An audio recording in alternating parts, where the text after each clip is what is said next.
court was 3rd of July, and then 4th of July, and then the second day of shooting was 5th of July. So I had to have, for the first scene, the same beard. I had these huge chops, which is, I'm sure, a large part of the reason why I'd been directly cast, aside from just the audition, because I'm fucking amazing. I had to have the same look, but also be respectful of court. So I shaved my huge fucking luscious red chops to like right here to be respectful of court. It was fucked. So anyway, we kept in touch with each other like that. And she would like post some kind of status, and then I would post a status saying, "Hey, Karam, babe, you misspelled camouflage," and then she would change how she spelled camouflage. That's how we kept in touch with each other. And it got to the point where she had posted all of these things over the past year, and her biggest thing was that you don't listen, you don't ask how my day is. If you wonder why I ask how your day is, or do my best to listen, it's because that gal fucking just drilled that shit into me big time. So I become a guy who asks how your day, if I really like you, ask how your day is and how things are going, and listen and listen. And she was posting stuff like, "It's so freezing in my new apartment," and "Where'd all my cat toys go for Callie and Cleo?" And "Did I loan someone my copy of Jurassic Park? Because that's my favorite movie of all." It was her favorite movie of all time. She didn't post that, but I knew it was. She goes, "Where's my Jurassic Park? I lost it in the move. Ah." All of these things. And I assembled by Christmas this box full of stuff. Huge down comforter with duvet. Drew a caricature of her as a scream queen because that's what she wanted to be in Hollywood. Her exact shaded, colored face, big head on a small, ratio appropriate, like little puppet, the Saw puppet. She loved the Saw series, on the tricycle, and then in the background, the Hollywood sign I made. And she called me while I was driving taxi just before Christmas, and I had 2 passengers, and it was her specific wah wah wah wah, her, wah wah wah wah, that I only assigned to her, because I didn't download any alert tones back in the day, or I don't know if they were available. And I was like, "No way." She goes, "Yes, Wayne." And I was like, How are you? How are you? How are you right now? Are you okay?" And she says, "I'm pregnant with your child." And I was like, because she gets the shots, she wouldn't get pregnant, so she was clearly joking. I was like, "I've got passengers right now, I'm going to pull over and then call you back, okay?" And she's like, "Okay." And I called her back, and she was crying, and she was so sorry, and I was like, "You don't have to be sorry at all, okay? You've been through stuff." She, too, had confessed to me early on that she had been raped, and because of She Who Must Not Be Named, because of Karen, I swore to myself I would never, and Dominique, who just would put fucking cigarettes out on my back, on my neck, while I would stare at her like, "I'm not fucking flinching, girl. I'm not fucking flinching." I swore I would never date another person as crazy as Dominique or Karen, especially if they had told me that they were raped. But you didn't tell me about this until like a month and a half in. I should have known, because you told me about a week or 2 in, when you said how unfair it was, on OkCupid, when you said how unfair it was that Shannon was going through cancer again. It can't happen twice. Everything that's happened to you guys and being raped, and it's like, shit, man. If a twin has been raped, so is her twin sister. So I knew I should have known then. And then when you finally revealed to it a month and a half later, I didn't fucking care, because I was so egotistical, in love with you, because you are the chick version of me. I didn't care. It was all in the past. And you looked like you'd moved past it. I was wrong. You're still very much PTSD about it. You've got your reasons. But yeah, Karen and I we got back together. And we stayed together through Valentine's Day, and then things just got shitty enough again. And she never called off the restraining order, which was really why I got back together with her. I really wasn't. I was like, if someone's going to be this crazy, I don't want to fucking be with them. And things got tumultuous again. This time, on our final argument, I couldn't take it anymore. I was smoking cigarettes. I went to the roof to start smoking. She calls the cops again at my place that I am the only one the lease on in Studio City. Well, aside from Damien, who owned the place. He was living there too. But she calls the cops, insists that I'm trying to commit suicide because I'm on the roof smoking a cigarette, trying to get away from her, just getting some peace. 2 squad cars come roaring down and a helicopter. She's screaming, crying her eyes out. She skids off in her car as soon as the car's parked. And I'm on the phone with dispatch saying this is not necessary. Cops come up to me saying, where is he? And I said, what, the perp? I'm pretty sure I'm him. I'm talking to the dispatch right now, letting them know that it's another of her pranks. And he's like, who? I said, the gal who called us in, she just spun off in their car off that way. And they called off the helicopter. They got the phone from me, talked to dispatch, had me in cuffs. We talked it out, and it was like, just like the first cops. They were like, sorry, dude, got to avoid those girls. Wish we could buy you a beer, but we're on duty right now. And it's like, it's okay. So that's the truth of all of that. I could have told you some lame thing like, oh, I know because Jackie's gone through this before. No, that's the truth of the matter. And I powered through that restraining order because she never had any reason to fear me. There was never going to be any instance of me breaking that. In fact, the one time that cops came by, and I walked out of her place once we got back together, shirtless, and it was kind of like drizzling to get something out of my car. Cops, because she was parked near a police station in Van Nuys, come out and they're like, hey, what are you doing? I was like, getting some stuff from my car. Do you live here? No, my girl does. I gave them my ID, and who's your girl? And I was like, well, she's in there if you'd like to talk with her. And they're like, no, it's okay. And I just went back in and did it. So I lived that thing out until it was 2 years on July 4th, 2010. That restraining order was no good anymore, and I celebrated like a motherfucker. I was at a college party in Laramie, and I screwed the hottest 19-year-old chick any dude could ever hope for, Zola Shockley. By the time we thought the party had died down altogether, and we were all alone in the backyard on the futon next to the bonfire, and we were so loud that we woke up her boyfriend's roommates who watched us finish through the kitchen window.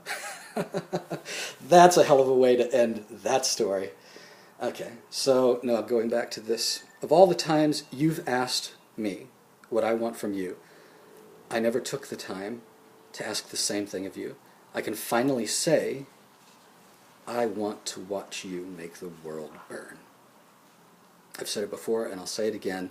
The single most insane cardinal sin in life is that voodoo sugar twin A is allowing herself to be enslaved as an accountant by people who don't even deserve to be in her presence. I want to see you flourish with your writing and design skills and kick fucking ass with your sister and son for the rest of our days. That's what I want. And if I can make that happen with any of my resources and problem-solving skills, the way I keep making things happen for me, then that's a dream come true. From what I gather of you after rereading and listening to all our texts from day one, I didn't care to listen to the last night's worth of audio texts from you. Those were so caustic, I was like, no, well, these are bullshit. I'm not listening to these anymore. I listened to them all the way through, but I'm not listening to those again. Despite you and your profile initially insisting that you're looking for a non-polyamorous short or long-term relationship, because you also keep on saying, I don't need to be anyone's third leg. You say that in your profile and you say that in your question answers, all public domain. And increasingly professing how much you like, love, enjoy exchanging our stories and getting to know me. It sounds like in one of your last audio texts that this has all been about a no-strings-attached scenario. But that's ludicrous. Why keep chumming the waters chock full of psychos and losers? We are our Buseys, who have far too many Han Solos frozen in carbonite to keep interviewing new idiots who can handle everything else we bring to the relationship. Now, Ron has closed the $5.7 million deal to produce From the Trailer to the Grave with $100,000 options for the 2 sequels. When it rains, it pours. When you and I aren't talking, when it rains, it pours. I meet with the hedge fund board next month, and we start location scouting in February. Cha-ching! Deborah International is helping me set up interviews with EB specialists around the world, with Dr. Elena Pope, the top EB specialist in Canada. You can see in several EB shorts for my documentary. And I just got cast in a Jeep Cherokee commercial shooting on my birthday that requires this new silly-looking period beard. When it rains, it pours. But none of this is as exciting as it should be after all the work that has been done and is still to be done ahead, because I cannot just jump around telling you about it and embrace the shit out of you and your gorgeous derriere while welcoming you along the adventure after everything that we last said to each other. None of which either of us meant, except for how adamant we are about our boundaries. But we will soon be able to laugh it all off together. I crossed the line, and I deserved everything I got from Mama Bear's World War Hulk, as you put it, that Shannon can only talk you down from, but I've gotten really clutch. Like you said, you'll predict my crazies coming from 4 o'clock. I'm getting really good at calming you down, too. The night I crossed the line and deserved everything I got from Mama Bear's World War Hulk, the night I let my alpha gonzo step up and take the wheel by coming to your place. Even if I felt that I had clearly announced myself 3 times along the way, including 20 minutes away when I made the change from the 405 to the 605, interpreted your lack of responses to imply you're sprucing up to see me after cooking all day like any other gal that I've ever interacted with when they don't respond to a text like that, and only had intentions of smoking a bowl and going on a walk with you. I had no right to get that close to your sanctuary again without your expressed invitation, especially with your son being home and knowing your house is an unpredictable Vegas slot machine of cellular reception. That was unacceptable. I apologize. I swear on Ripley's life it will not happen again. Of the 4 times we've had these spats, we have come closer and more trusting. We have become closer and more trusting of one another. Things continue to grow for the better, and like anyone else, we have a hiccup. Given as much as we have added to one another's lives with uncontrollable laughter, distracting from cancer and daily tragedies with our nonsense, someone to open up to more than any other potential partner without fear of judgment, keeping one another's ego and anger in check, and the rad optimism we give one another for the future as we work on improving ourselves. With all this, we're too much fun to quit each other. You know damn well we'd not be where we are right now if we'd met at a mutual friend's party the way you'd said and had people vouch for us. Why do you think I kept trying to invite you to my events and concerts, to develop trust in public so we can meet people and perfect strangers who vouch for us? You are not just all my hall passes of Tina Fey, Amy Poehler, and Aubrey Plaza rolled into a Christina Hendricks burrito. You are also more Dr. Hunter S. Thompson than any other person aside from me. Have you ever read that cat stuff, Hell's Angels, Fear and Loathing in Las Vegas, especially his liturgical work? Our messages read exactly like the Gonzo letters, volumes 1, 2, and 3. Giddy as a little girl, usually hilarious, always insane, and sometimes volatile. Neither of us want to get married. Neither of us...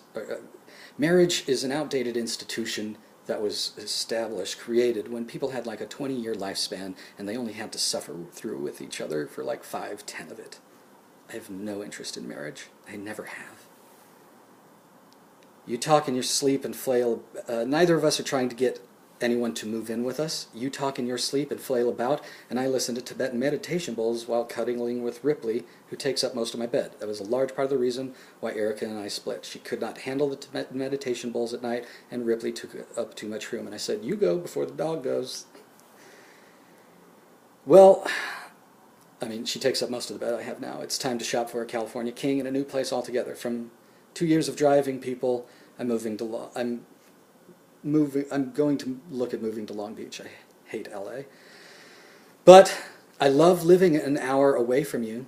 I love not having to talk to each other all the time.